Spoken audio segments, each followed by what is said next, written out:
Thanks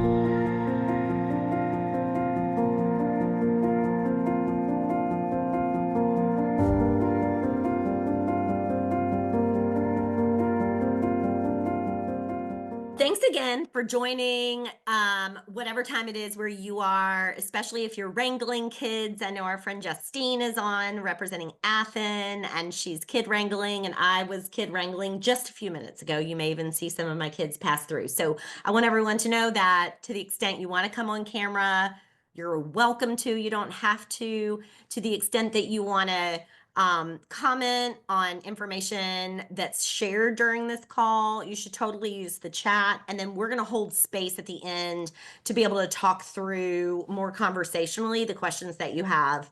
If you forget, like I do often, jot it down or jot it in the chat. And my team and I are going to all be managing the chat and dropping resources there. We're also recording this video so we can share it out to a number of people who have said that they're unable to join. Executive directors of the network of local organizations in particular are really interested in being sure that they're sharing out resources to their members, and a number of them are traveling back from a meeting today. So I'm sure that with their permission, they send their regards, but they're unable to be on here. So thanks to those executive directors who are on tonight. I've seen a few. Charlene, hi. Jan Western, I think you're on. Hi. And a number of our colleagues who work in the bleeding disorders space have joined tonight too. So I'm going to kick us off. I'm Mary Catherine Moffitt. I'm the Vice President of Policy and Advocacy at the Hemophilia Federation of America. I have a team of 3 other colleagues, and together we lead policy and advocacy work that's dedicated to mobilizing this community around an agenda of issues that impact access to care and coverage, affordability of care and coverage, always adequacy of that care and coverage, that it meets your needs, especially in having complex medical needs for yourself or your family, and always keeping an eye on transparency. Transparency was initially our priority around safety in treatments and products. It seems like it's transferable now to transparency and understanding some really big changes that have happened in the government that are impacting individual experiences for accessing care and treatment. So take that interpretation as you will. That's the reason for this call. This is our second advocacy organizing call. It's designed to bring together as many people who are invested in the best outcomes for the bleeding disorders community as can join or have interest. So we're taking an all is welcome approach, and we're happy to be a convener at this time where a lot's happening. So let's talk about what we're going to do with this second call. The last time we met was April 7th, and today is April 30th. A lot has happened even since then. Our first call was to convene our community and talk about what we understood to be the implications for some significant changes that happened in the U.S. Department of Health and Human Services, in particular, because of around 10,000 layoffs that were initiated in one day, and all employees put on administrative leave for a period of 60 days. We're sitting here about halfway into that time frame. Those layoffs impacted the CDC's Division of Blood Disorders and Human Genomics, which includes a number of branches that do surveillance and lab testing and safety monitoring, among other things, and support our network of HTCs as well as this community broadly, being able to determine and discern best practices for treatment. The way you get care now is informed by those services over time. So what I'm hopeful to hear from our colleagues is anything that we have learned new or different since we've met together on April 7th. So we want to be sure we share that out. What we understand at this point is that in general, no resolution has been made to the fact that the Division of Blood Disorders staff that basically do those services and do that work, they're not back at work. The lights are still out. 2 leaders relative to that division remained during that process, and we don't know of a solution at this time, but have gotten really helpful feedback from members of Congress staff because of the outreach that you all have been doing by reaching out to your members of Congress to set up meetings and talk about this. So that's foreshadowing. So that's the first thing we're going to talk about. Is this still relevant? Yes, it is. We put out a playbook called the CDC Playbook. It gives you step-by-step instructions on how to reach out to your members of Congress, your House and your 2 senators in the district office, so close enough to where you live, not making a trip to DC, and request a meeting or drop in and share some information and ask for understanding and clarity about how these services have been eliminated by reduction in force, and what can you learn and tell us to understand what will happen next and what is the long-term plan. So you can still use the CDC playbook and the leave behind. You can go and meet in person. So that's one option. The second thing we're going to talk about is what those experiences have been from some of you who have had the chance to try or do a meeting in district with your member of Congress. You used the playbook. How did it go? Was it hard? Was it easy? Were you scared? Were you confident? Do you want to help other people now that you're practiced, or you've been doing this forever and you're happy to be a resource? We want to be able to share any of that information in the chat and to talk about that. And we're going to hear from Audrey and Brittany about their experiences in their subsequent states in a few minutes. But wait, there's more. In the worst way possible, but wait, there's more. The reason for this call tonight is because 1 week from today, we understand from simply reading the news and insights from colleagues who work on the Hill with members of Congress that the budget resolution process, which includes the budget reconciliation process, which includes a call to action for the House Energy and Commerce Committee to find $880 billion worth of cuts, cost savings measures, cuts to either service eligibility or service funding or both. And all the math people who've done the math, the CBO office and other smart analysts, all say there's no way to do that task without making big cuts that impact Medicaid. Who gets it? How many people get it? And what are the states going to do about it? So we're looking at that as knowing people in our community and other communities who rely on healthcare coverage that's comprehensive, accessible, and affordable with complex medical needs are going to be in a real pinch, to say it lightly. And so we got to do something about that. They're marking up, essentially making those decisions in the process of that committee meeting next Wednesday.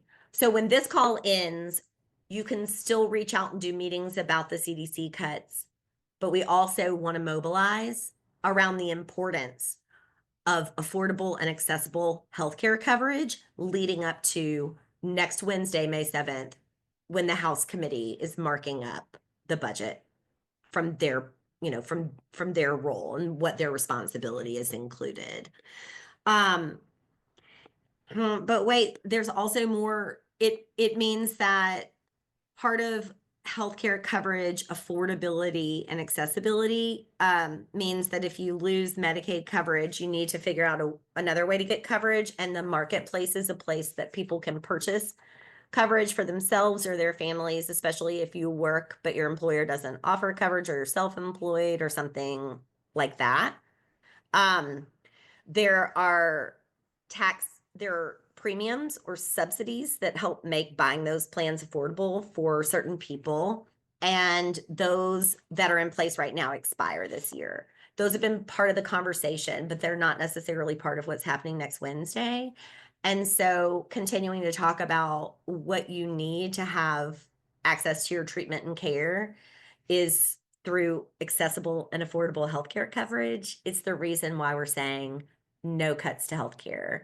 We're organizing today, and we have the capacity to talk about what we need as a community with complex medical needs. But we also know that most of the folks on this call live with a bleeding disorder that has been in your family and will continue in your family, perhaps.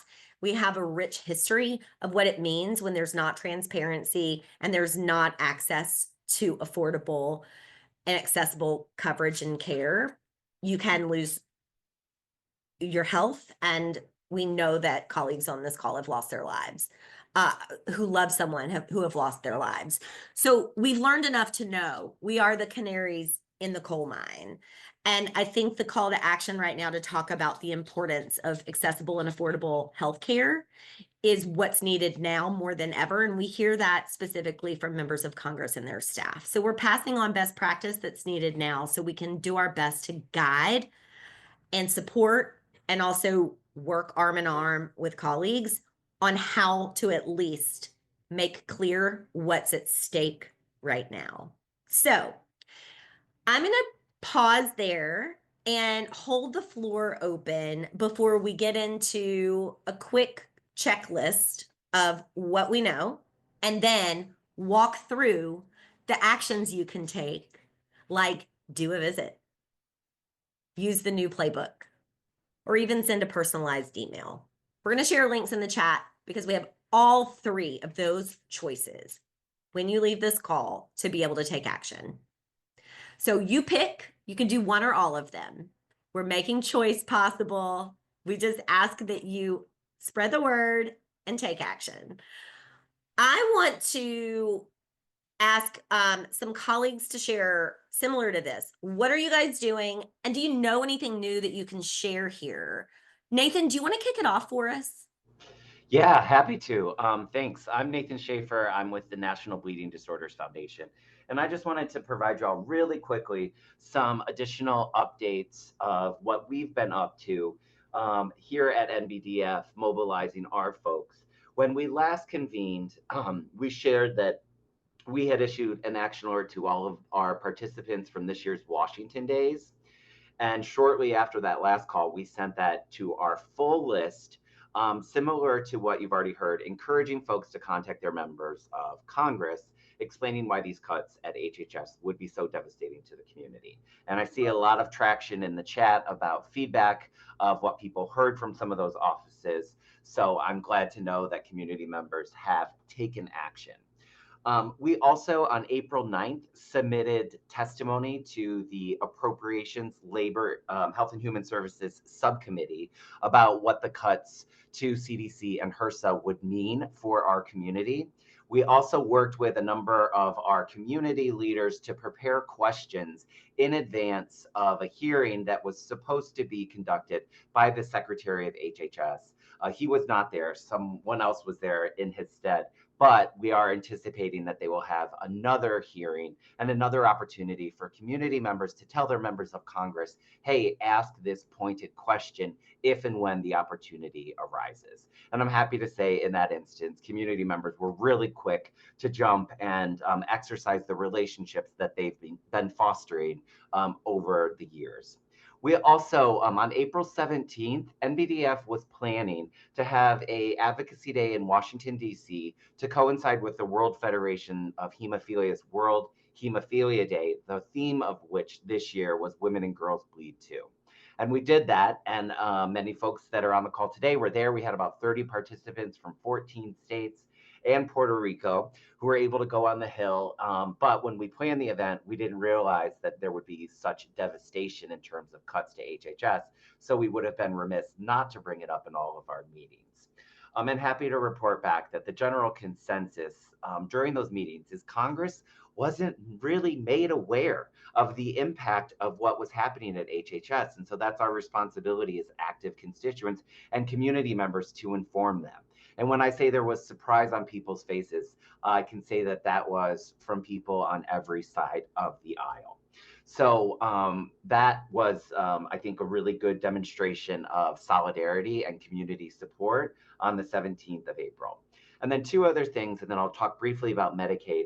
But last week, our CEO, Phil Gatone, convened a roundtable discussion with other CEOs and leaders of national organizations within the bleeding disorder space. And as a result of that, one of the outcomes was a letter to the HHS secretary requesting a meeting with all of the national organizations. And that letter has been sent to the secretary just a few hours ago. We do not know if that will result in an actual meeting and an exchange with the secretary, but it is our responsibility to ask. I just want to underscore what Mary Catherine was saying about the importance of the opportunity next week on May 7th. The House Energy and Commerce Committee has 54 members. Because it's a Republican majority, there's more Republicans than Democrats, but it's one of the most influential healthcare committees that there is, and people who serve on it tend to serve on it for a long time. The benefit of that means they're probably not brand new to bleeding disorders. We just issued an action alert to our Washington Days participants earlier today, and we've notified our chapter leaders about the importance of this opportunity coming up on May 7th. So we are mobilizing around that. And we're also pursuing a joint letter that would be sent from the other national bleeding disorder organizations to the House Energy and Commerce Committee in advance of the May 7th opportunity. But I cannot underscore enough how important that opportunity is next week on May 7th. I don't want to take up too much time, but those are some updates about what we've been up to here at NBDF. That's great, Nathan. I really appreciate that. Let's see what the Hemophilia Alliance can share. Joanna, do you want to pick it up here, or is Jeff on? No, there's a member meeting right now, so I am representing Team Alliance. So hey, everybody, if you don't know me, my name is Joanna Gray. I am a lobbyist in DC, and I represent both the Hemophilia Alliance and the National Bleeding Disorders Foundation. And it always warms my heart to see so many folks on a call to talk about advocacy.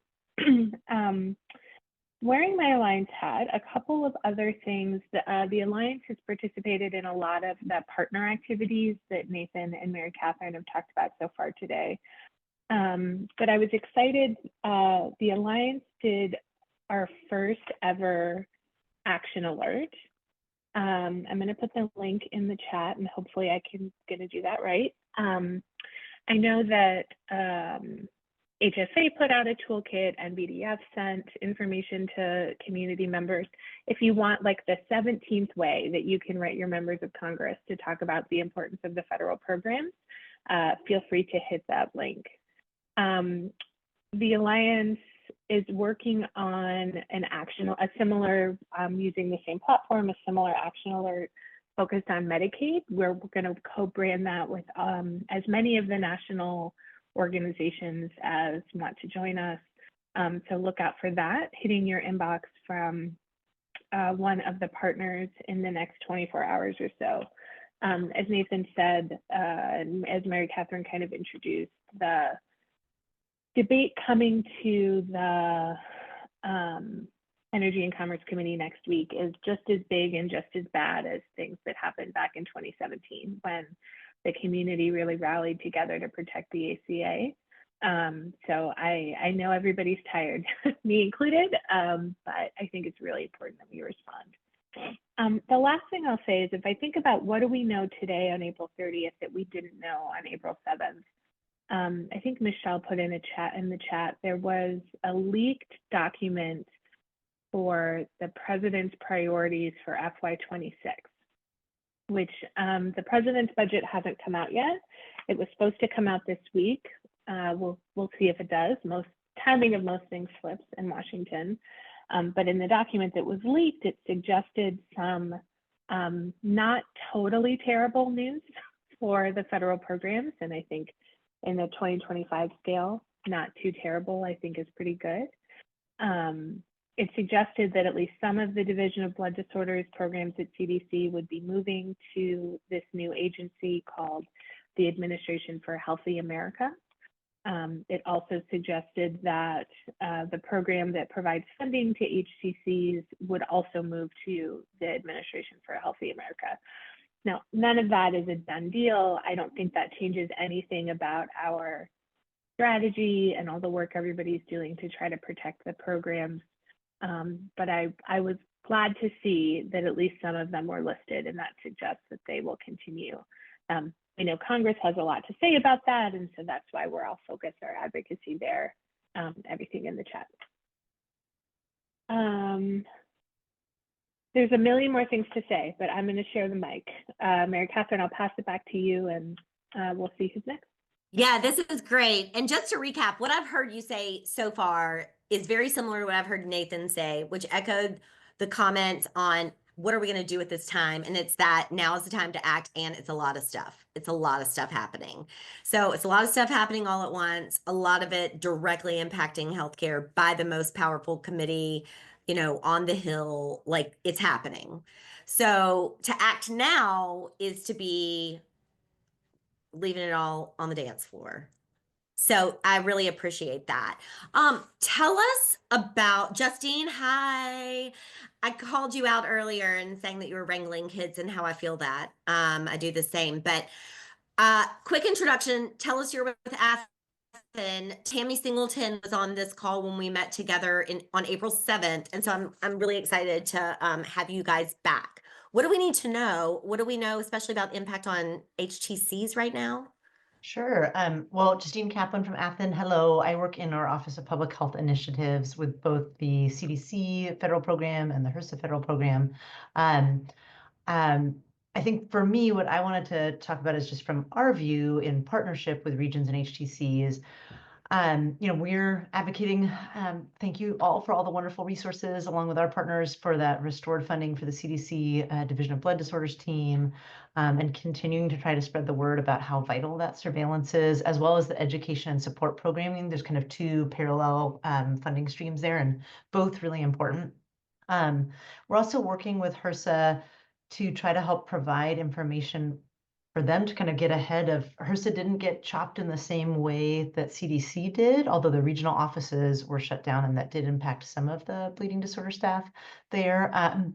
It does look like maternal and child health, which is where the HRSA funded programs live, is moving into AHA, like Joanna was talking about, but still feels like a time to advocate in advance of how important that funding is.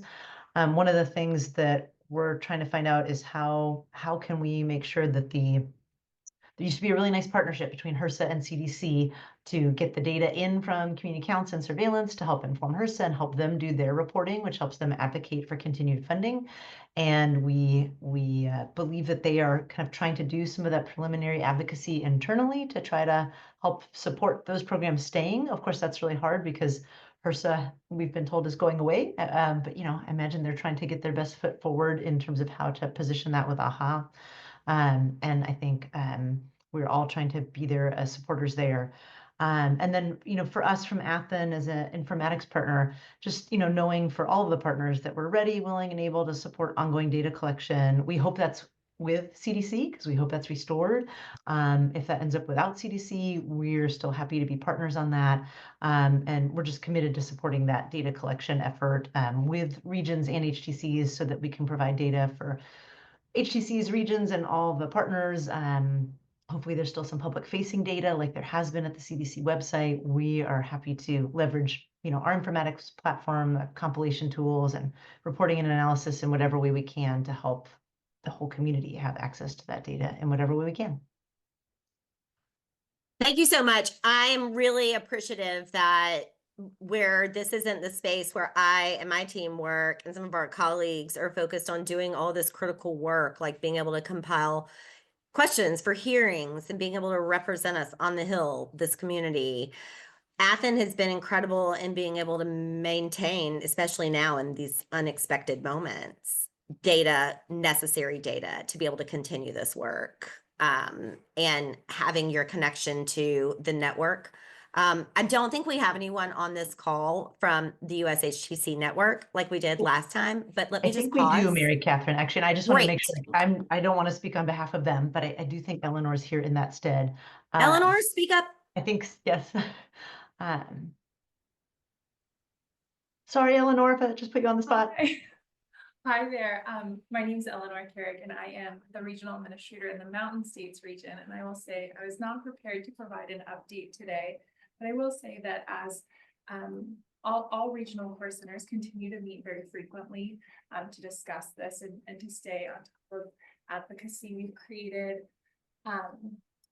I want to say a 2-pager, a front and back page with some advocacy points that we've disseminated them to all HTC staff across the country to ensure that folks are empowered and are using their voices to share the impact that is so necessary at this time.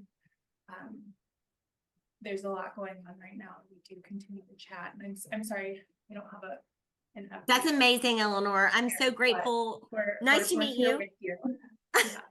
I love your background.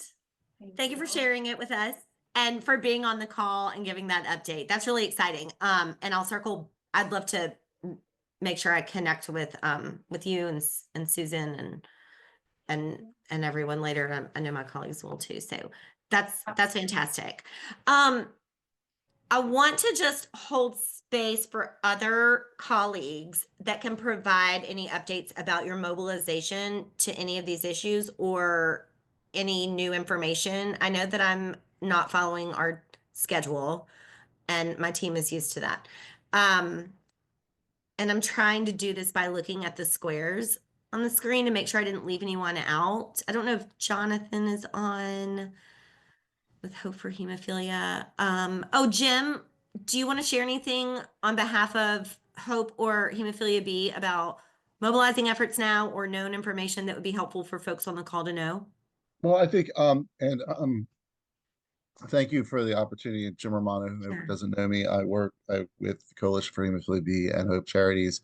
Um, when we were on Capitol Hill for the wonderful event that NBDF put together, it was interesting. We were in very conservative Republican offices, and I did want to report back on one thing we were told, which was that the appropriations bills for the coming fiscal year. So to make sure everybody knows, they passed a continuing resolution to fund the government through September 30th at the FY24 level. So again, the Division of Blood got level funded through the end of the year, through the end of the fiscal year. Senator Bozeman's staff was very clear that they felt like they were going to fund the government again through those programs, since no reorganization has been submitted to Congress, and that I was kind of really surprised. I was waiting for something like, we're going to follow whatever the president wants, and that's not the attitude that Congress gave us that day. That there was a lot of concern about. They were hearing from a lot of their constituents, and there was a concern. They shared the concerns that was going on. So I can just tell you that from a coalition perspective, we are. Again, we're put up together our legislative contact system, which will be going up in a couple of days. And again, sending information out to have our patients contact their local offices, their congressional offices. And so we're a little behind, but we're getting it all organized. That's basically our Thank update. you for that. Yeah, thank you for that. I totally understand.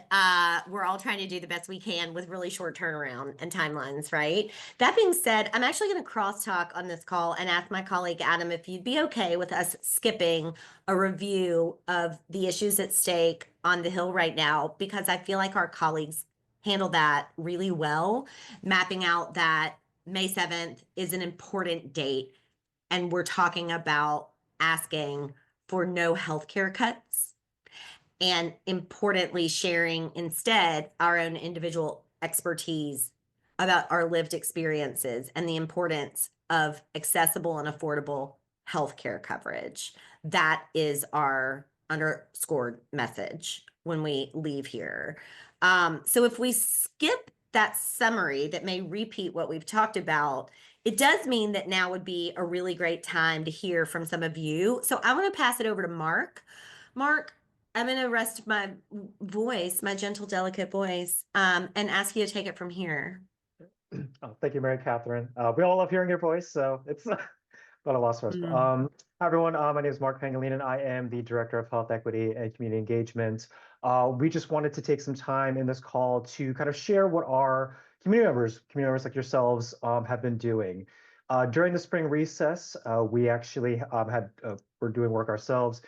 We want to thank everybody who participated in district meetings, town halls, and doing some of the social media outreach, during the April recess. We saw about 15 meetings or drop-ins that we heard about through the report back form. And actually, if you have done some work and did not submit the report back form, we really encourage you to do that. Someone from my team will pop in that link for that form in the chat.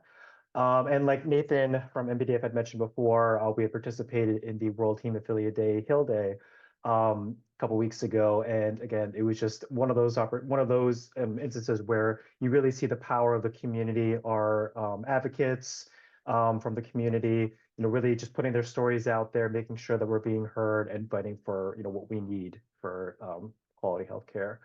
And with that, I'd like to pass it on to Audrey, so I apologize for that last name, Beninati from Arizona, to share her story about her recent policy advocacy work. Audrey. Hi, everybody. You did well. That's how you pronounce it. I don't have much of an interesting story about my two senators, other than I'm not sure how they're going to vote. Most of the time they're on our side, and I'm going to visit them with the materials. And I expect that, and I always get an acknowledgement every time I write them. And it's kind of business as usual for me. There's not a lot of drama there.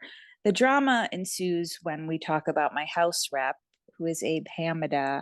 And he's the reason why I had so many instances reported on that reporting form, because I have to keep trying. I am connected with our local Indivisible group, and Abe Hamada's office is right by my house. So, and I'm disabled, so I go by there often. I actually have had an escalation arc where I kept calling and trying to talk to him. Voicemail's full, doesn't respond to emails, doesn't respond to requests for drop-ins. The office door is locked. Calls the police if you knock on the door. I am not kidding you. The police won't arrest us, but they ask us to leave. They're very nice, the police department. You cannot park in his parking lot because he has a tow truck right there, and he will tow you if you don't leave. So there's protests outside of his office every single week, and there's a website about his unwillingness to talk to us, which I'm on, talking about hemophilia. We had a town hall, and I spoke there. I bought a t-shirt to wear. I've tried everything that I can do to get his attention. I now drive by his office with a giant 5-foot flag attached to my car that says "Hands off our healthcare," and I'm hoping it gets on his security cameras, because I'm not allowed to actually pull in the parking lot. Yes, that's crazy. I feel scared for us. I really, really do. And it's out of a place of fear that I'm being so persistent. My escalation arc next, I think, is I'm going to cut out a shape of a blood drop and write him a card in the shape of a blood drop, just to get somebody's attention, or at least an acknowledgement that he's hearing me. That's a great strategy, Audrey. I mean, working state houses for many years, a pretty common practice is a colorful drop off. And that can vary depending on the rules. Sometimes those papers are actually cookies or something, depends on the rules. But I think using that same ideology to try and leave something in a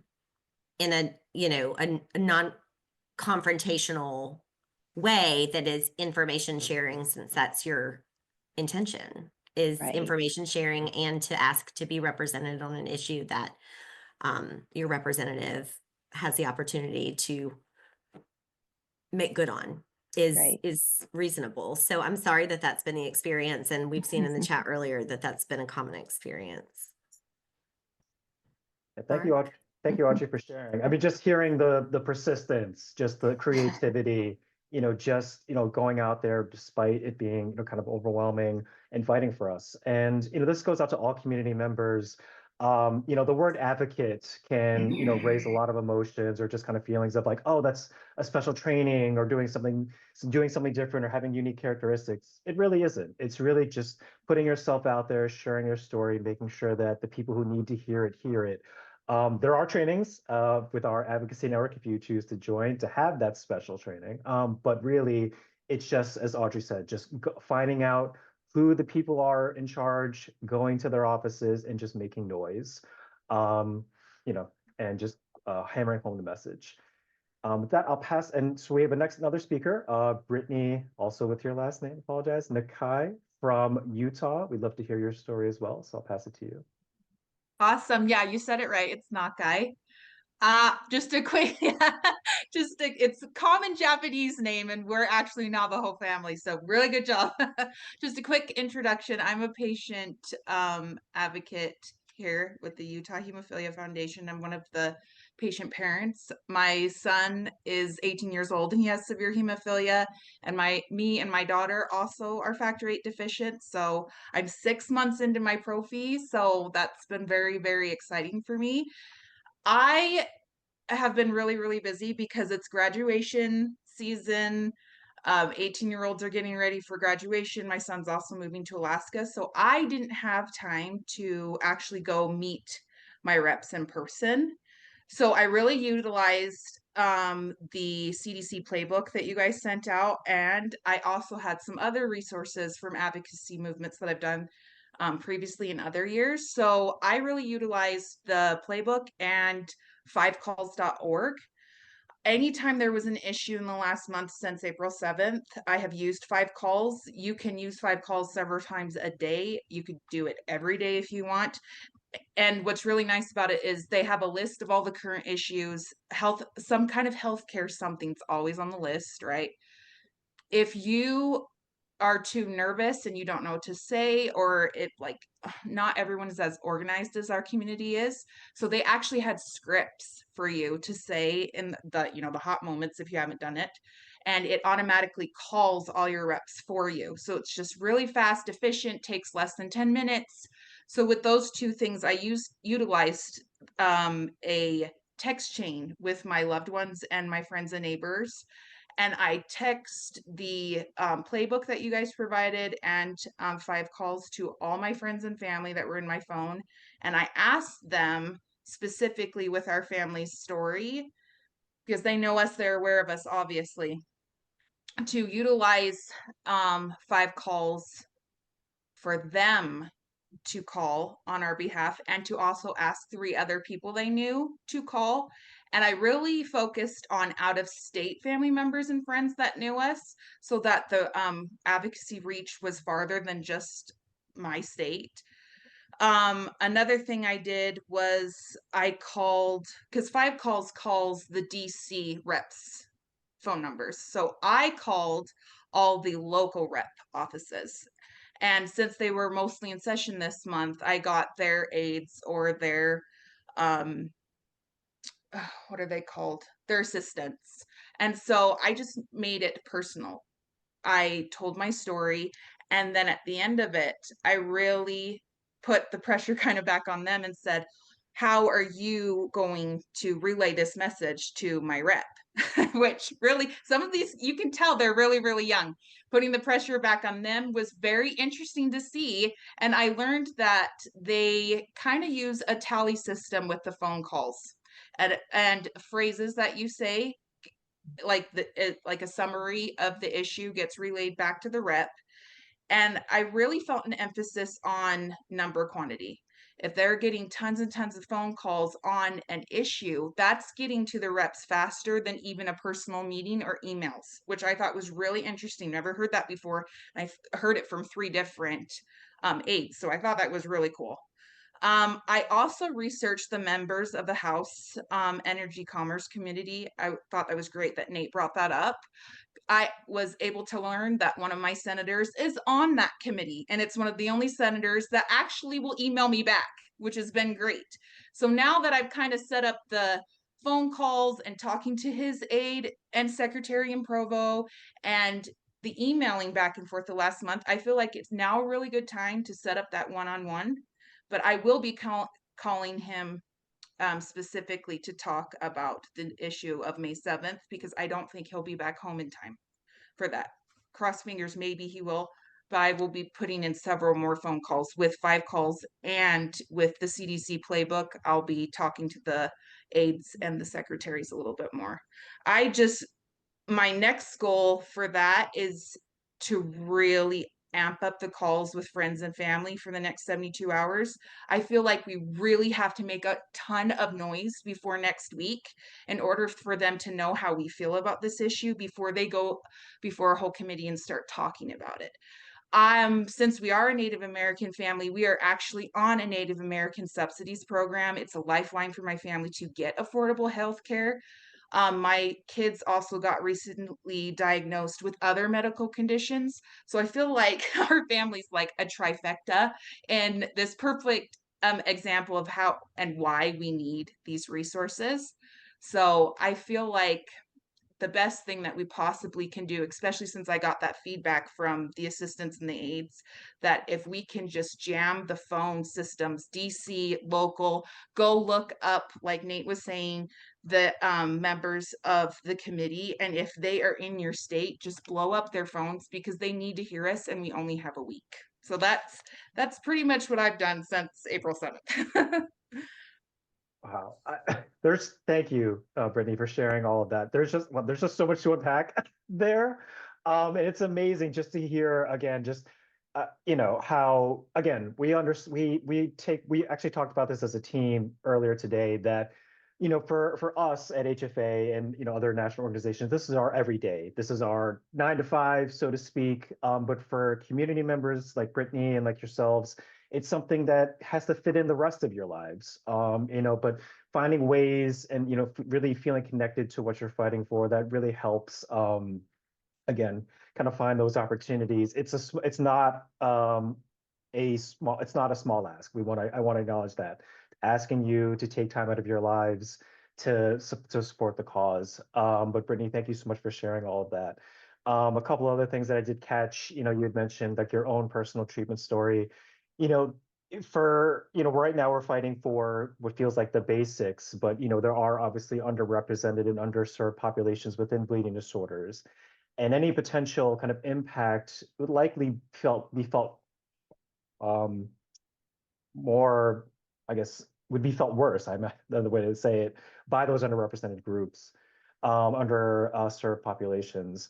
So just kind of keeping that in mind as well, that there's so much at stake. And just as Brittany attested, she was able to leverage her own networks, kind of being that force to get the word out.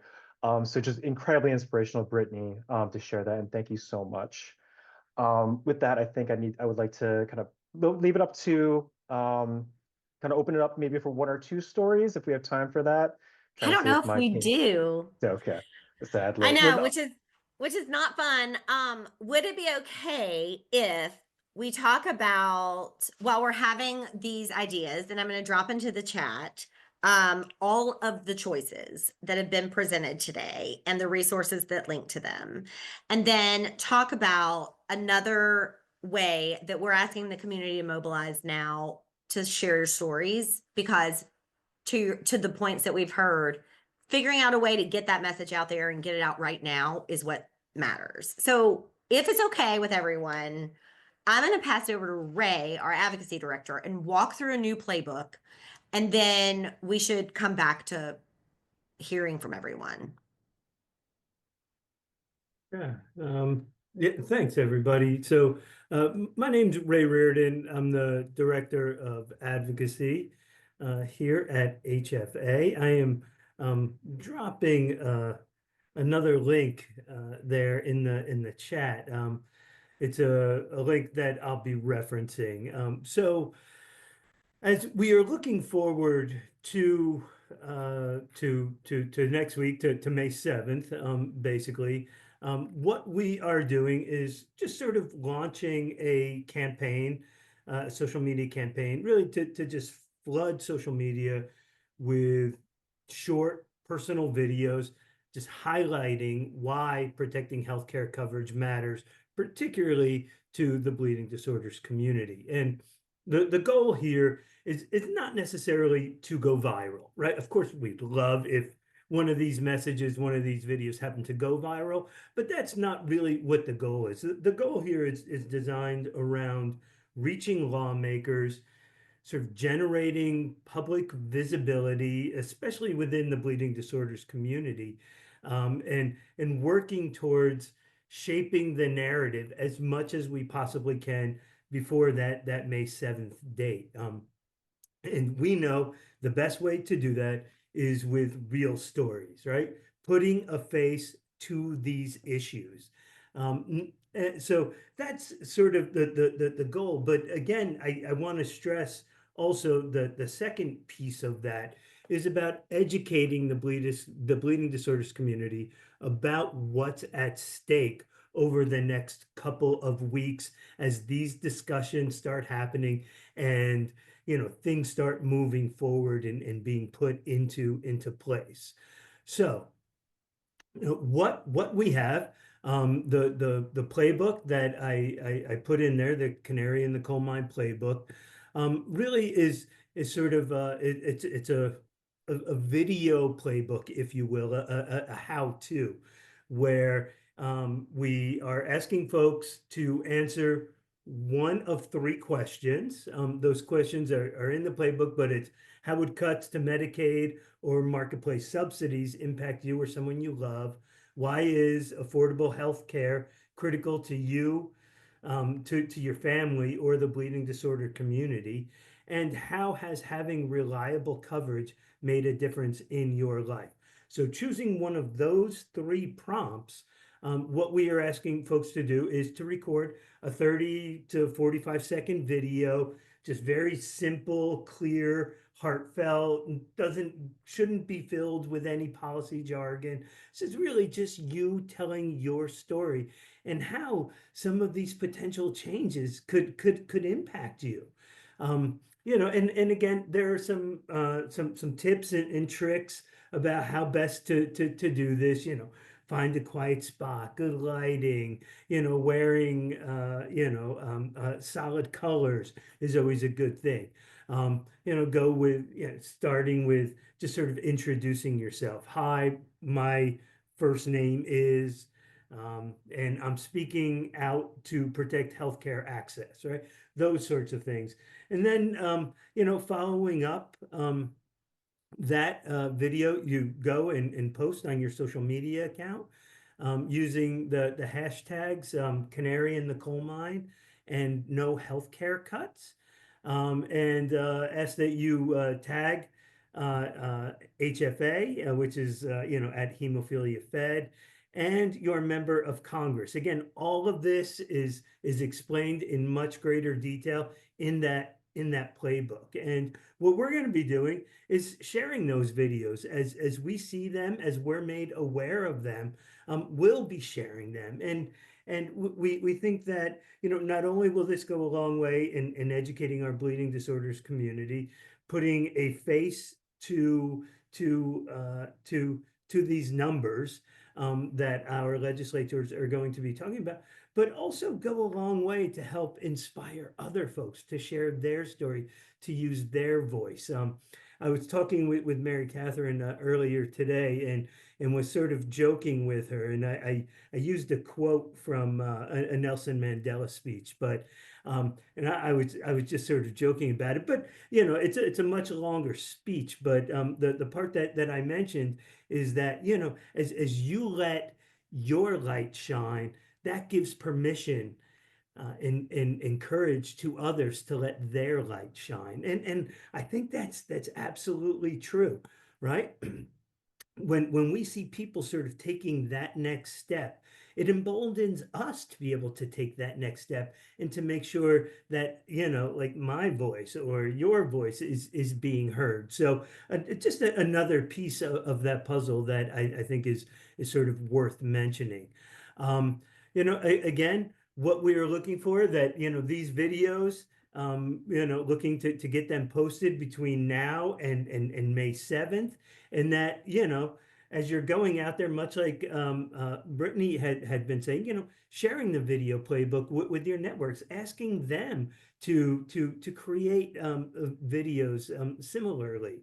And, you know, again, to reiterate, you know, reach out to your member of Congress again, especially if they haven't responded yet, right? You know, we've already seen multiple we've got 3 separate email action alerts that are in the in the chat already. And I know, you know, that I've been getting stuff from, you know, a lot of the other sort of national health organizations that I, you know, have worked with over the years and have partnered with, whether that's, you know, the American Cancer Society, the American Heart Association, American Lung Association, you know, all kind of with the same message. And each time I get one of those, I'm sending that message, absolutely, to make sure that they are hearing from us, and that tally, you know, that those keeping of the tally marks, that continues to build and build and build, so that our legislators know just how important this issue is to their constituents. So, and, you know, the good thing is, you know, we know that the pressure is working, right? We see it. You know, at least I do. You know, we're hearing reports every day of another legislator becoming wary of major cuts to Medicaid, or, you know, other, you know, legislators are now, you know, calling to extend enhanced subsidies for, you know, Affordable Care Act plans before they expire at the end of the year. You know, we're starting to move the needle, the pressure that we are putting on folks, and we need to continue to keep that up. So what I would say, you know, a great starting point, you know, I know Joanna, you know, put that link to the the action alert that they sent out. We've got the 2 there. You can also just go to the HFA website, where, you know, you can submit that message or those messages to your members of Congress about opposing healthcare cuts and, you know, renewing the enhanced premium tax credit as well. So with that, I think I breezed through sort of my section. We've got about 5 or 6 minutes left, and I'm going to turn the mic back over to Mary Catherine. Thank you, folks, for listening to me. I appreciate it. Questions and thoughts? Experience with selfie videos. I'm looking at someone who shared a really powerful selfie video on World Hemophilia Day. And without your permission, I've already shared a screenshot of your selfie video in a presentation I made this weekend at the Gateway Hemophilia Adult Retreat, Michelle Cecil. So thank you in advance for that permission. You shared it publicly, so I'm going to make that assumption. But number one tip for recording yourself talking about something you care about and then putting it out in social media land. Don't be afraid to take lots of edits. Just do it a lot. Like I took a lot of takes of that. I think I did like 3 or 4 because I'm not good at editing, so I redid it every time. But if you have a friend that's really good at editing, just get them. There's a lot of young people that are really good at editing TikToks and stuff. And I'm not, most of my TikTok is my cats. I don't usually do them about myself. And so I just did it old school selfie style and redid it to take a couple times, and then I just posted it and tagged everyone. Did you write down what you were going to say, or did you have in your mind what you wanted to say and then you just let it vibe each time? Usually I do write down what I'm gonna say. That time I didn't. Um, yeah, it just depends on but I had the World Federation post in front of me, like their social media tips were in front of me. So I guess I didn't really, in some ways I did have it written down, but my major, like my undergrad degree is in communication, and definitely writing down like bullet points. If you're not going to write a script, bullet points help. But if you're doing a 30-second TikTok or a 30-second Facebook post or Instagram or tweet or whatever platforms there are now, um, it's really easy to just delete it and redo it. Does that mean people can reach out to you on social media and ask for your help? Oh yeah. Yeah. Yeah, I'm on Amazing. everything. Michelle Leona, TikTok, I'm Cat Mom Life. one of the things that I was going to say is, if for those of us who were old enough to have kids between the ages of 12 and 30, just ask them, and they'll get it together like that for you.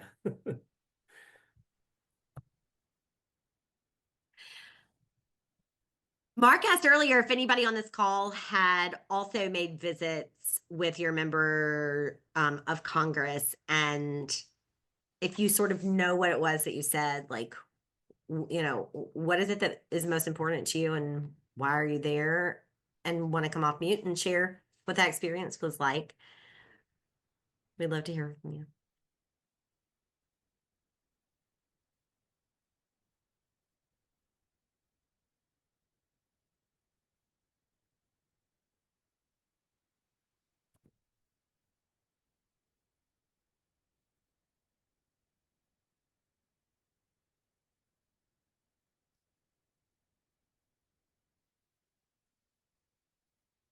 All right.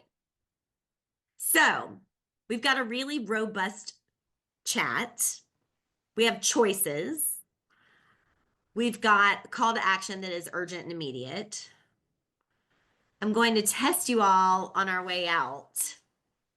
Can anyone remember one of the two hashtags that would help track the work you're doing on social media to share your story over the next 6 days? You can scream it out. Canary in the coal mine. Canary in the coal mine. Fantastic. And what's the other one? Does anyone remember?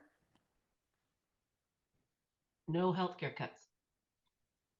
Jan. Golf claps for Jan. So we've written everything down. Print it, hold it up on your screen.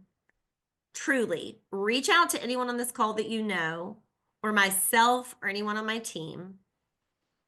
If you have questions, we're sending a follow-up email out to everyone in our community that we have contacts for, that will have a recording of this call. Hi to everyone who's listening. And we'll also have links to the current playbook, which is how to record a selfie video and put it out into social media land, especially to your lawmaker. Because if you can't get in and have meetings, or you can't make time to go by an office, and you've done 5 calls and you want to do more, not only are you getting the message where it needs to go in a new way, but you are letting someone else know that they can do it too. And we need that. Our community is already strong enough, and we have so many strengths that prepare us to rise to this moment. Now all we have to do is give everyone else the courage to know that, yep, it's time. It's time to act, and it's time to speak up. Our stories are what's missing from the narrative. So I'm really excited to see what we do together. I know how busy life can be. Just sit in your car for a few minutes, talk to a screen, and say, what's done is perfect. We'll be organizing again soon. And we are really excited to have spent the night this evening with you for the last hour. We didn't spend the night with you. That would be weird. But we are really excited to have the chance to do this, and we're looking forward to doing it more. Thanks, everyone.